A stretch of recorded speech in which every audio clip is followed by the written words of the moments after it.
4 habitudes toxiques qui peuvent amener les gens à perdre le respect pour vous. Ce ne sont pas simplement des particularités mineures, ce sont des comportements qui peuvent sérieusement affecter votre réputation et mettre à mal vos relations. Vous pourriez penser, tout le monde a des mauvaises habitudes. Non, et c'est vrai. Mais les habitudes que nous allons examiner aujourd'hui sont particulièrement nuisibles car elles touchent au cœur de la façon dont nous nous connectons avec les autres. Elles peuvent rapidement gâcher une bonne amitié ou une relation professionnelle. Pour ajouter un peu de perspective personnelle, je partagerai certaines de mes propres expériences, des moments où j'ai failli et appris à la dure. Ces histoires sont un peu crues, mais je crois qu'elles nous aideront à réfléchir à ce que nous pouvons faire de mieux. En reconnaissant et en nous libérant de ces habitudes, nous pouvons commencer à mener des vies pleines de dignité et de respect. En cours de route, nous tirerons des leçons du stoïcisme, une philosophie ancienne qui offre une sagesse intemporelle pour vivre une vie vertueuse et épanouissante. Le stoïcisme ne consiste pas seulement à endurer, il s'agit de trouver la paix intérieure, de rester fidèle à vos valeurs et de bâtir votre résilience. Habitude numéro 1, le commérage. Soyons honnêtes sur le commérage. C'est l'une de ces habitudes dans laquelle presque tout le monde se livre, mais que personne ne veut admettre. J'étais autrefois un grand commérage et il m'a fallu des leçons difficiles pour comprendre à quel point cela était dommageable. À l'université, le commérage était comme un sport. Mes amis et moi nous asseyions pendant des heures à disséquer la vie des autres. Au début, cela semblait inoffensif, même amusant. Cela nous faisait sentir que nous étions liés, partageant un secret exclusif. Mais voici la vérité. Le commérage est une habitude toxique qui érode la confiance, endommage les réputations et affaiblit les relations. Voici une histoire dont je ne suis pas fier. Il y avait une fille dans notre groupe. Appelons-la Emily. Elle était excentrique, introvertie et ne s'intégrait pas toujours avec nous. Un jour, j'ai appris qu'elle avait un béguin pour un garçon qui, selon la plupart des critères, semblait hors de sa portée. Au lieu de garder cela pour moi, je l'ai partagé avec mes amis. Nous en avons ri et l'histoire s'est répandue plus vite que je ne l'avais jamais prévu. Avant longtemps, Emily a découvert ce que nous disions dans son dos. Je n'oublierai jamais l'expression de son visage lorsqu'elle a réalisé que ses sentiments personnels étaient devenus une blague. Elle s'est retirée du groupe et a finalement cessé de venir. À l'époque, j'ai essayé de minimiser la situation, mais au fond de moi, je savais que j'avais franchi une ligne. J'avais endommagé la confiance et la dignité de quelqu'un pour quelques rires. Cette expérience m'a appris que le commérage ne fait pas que blesser la personne dont vous parlez. Il en dit aussi beaucoup sur vous-même. C'est une habitude qui détruit le respect, non seulement de la part des autres, mais aussi le respect que vous avez pour vous-même. Le commérage n'est pas un amusement inoffensif. Il crée des divisions, blesse les sentiments des gens et peut avoir des conséquences à long terme. Si nous voulons mener une vie ancrée dans le respect, nous devons éliminer le commérage de nos interactions quotidiennes. Ce n'est pas facile, surtout dans une culture où le commérage semble être partout, mais c'est essentiel si nous sommes sérieux dans la construction de relations significatives et de confiance. Les stoïciens, comme Épictète, nous enseignent une leçon intemporelle. Concentrez-vous sur votre propre caractère et évitez de vous mêler des affaires des autres. Lorsque nous faisons des commérages, nous ne perdons pas seulement du temps, nous sapons la confiance et empoisonnons nos relations. Épictète croyait qu'il valait mieux garder le silence dans la plupart des cas et parler brièvement lorsque cela était nécessaire. Pour lui, le commérage n'était pas seulement une distraction vaine, mais le commérage est une habitude nuisible qui corrode la confiance entre les gens. Épicure, bien qu'associé à d'autres enseignements philosophiques, a également exprimé ce sentiment en avertissant que le commérage érode la confiance, créant un environnement de méfiance et de trahison.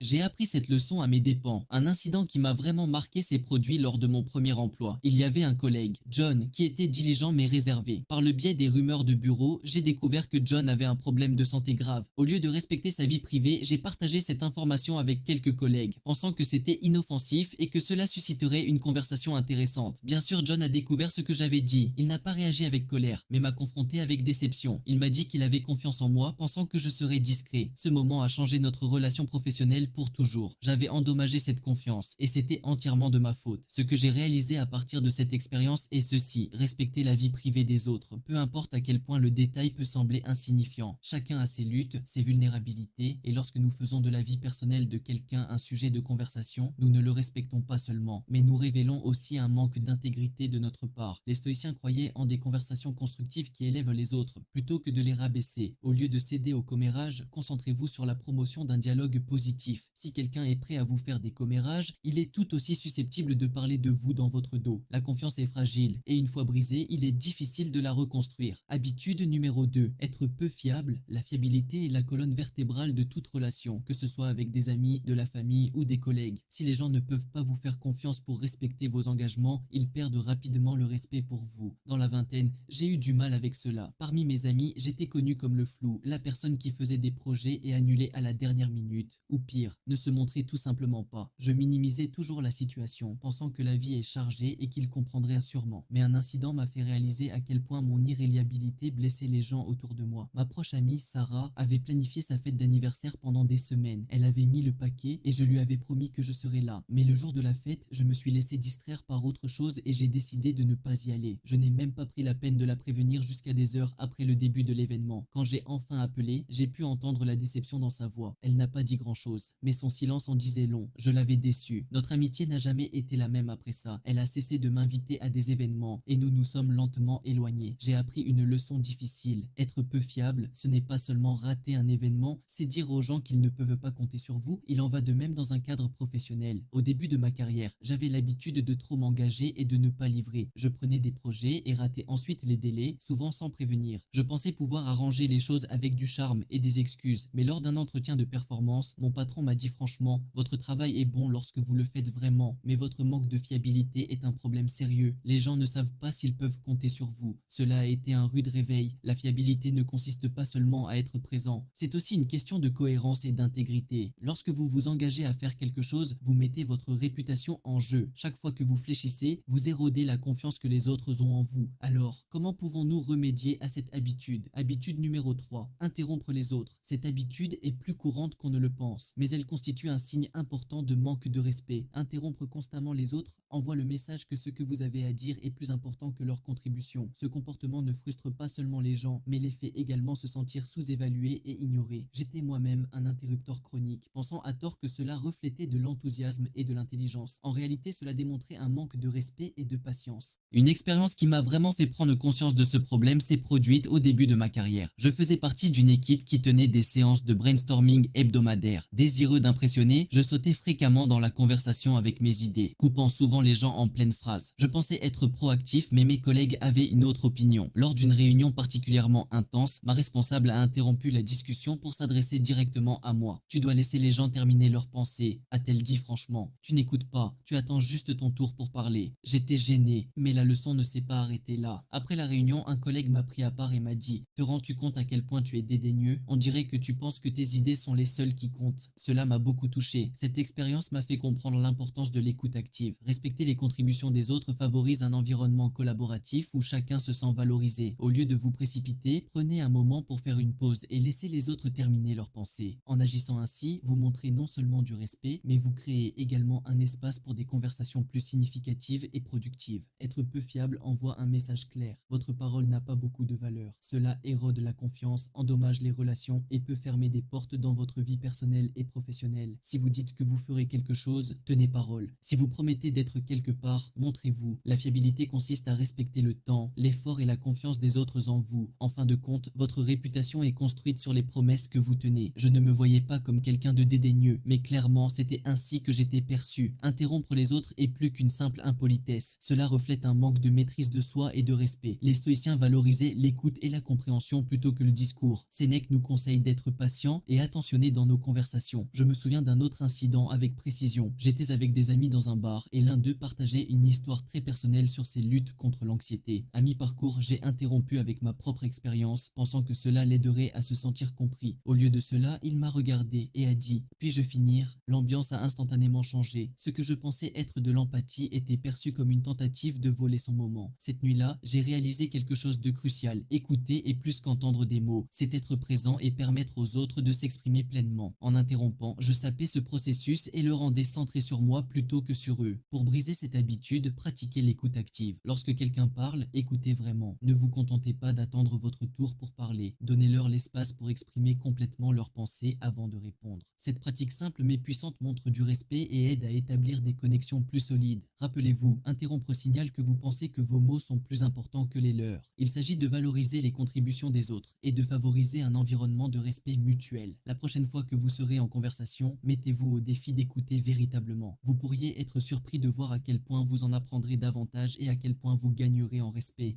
Habitude 4. Se plaindre. Se plaindre est une habitude qui n'est pas seulement agaçante, mais aussi profondément corrosive. Il est une chose de se décharger de temps en temps, mais se plaindre constamment peut vous transformer en une force négative que les gens souhaitent éviter. Cette habitude peut drainer votre énergie et celle de ceux qui vous entourent, conduisant à une perte de respect et à des relations endommagées. J'étais autrefois un éternel plaignant, pensant que c'était un moyen de créer des liens avec les gens et de trouver un terrain d'entente autour de griefs partagés. Cependant, il ne m'a pas fallu longtemps pour réaliser à quel point cette habitude était destructrice. Permettez-moi de partager une histoire personnelle. Morale began to plummet. Instead of working collaboratively to find solutions, we spent our time venting frustrations. Meetings became less productive and we found ourselves stuck in a cycle of complaints rather than progress. Eventually, our project suffered as a result of this negative environment. We missed deadlines and delivered subpar work, which only fueled more complaints. I realized that Mike's constant negativity affected not just our team's dynamics, but also my own attitude. I had to actively choose to distance myself from his complaints and focus on the task at hand. This experience taught me an invaluable lesson. Complaining doesn't just harm your own mindset, it can poison the atmosphere around you. Instead of fostering a culture of problem solving, it creates a space where everyone feels drained and demotivated. To combat this habit, it's essential to reframe your mindset. When faced with challenges, ask yourself, what can I do to improve this situation? Shift your focus from complaining to taking constructive action. Engage in solutions-oriented discussions and encourage others to do the same. The Stoics remind us that true strength lies in our ability to accept challenges with grace and seek out solutions rather than dwelling on the negatives. By doing this, you not only cultivate a more positive environment for yourself, but also earn the respect of those around you. In summary, breaking the habit of complaining requires self-awareness and a commitment to fostering positivity. Instead of venting about problems, channel that energy into finding solutions and encouraging those around you to do the same. This approach not only enhances your own experience, but also helps build stronger, more respectful relationships.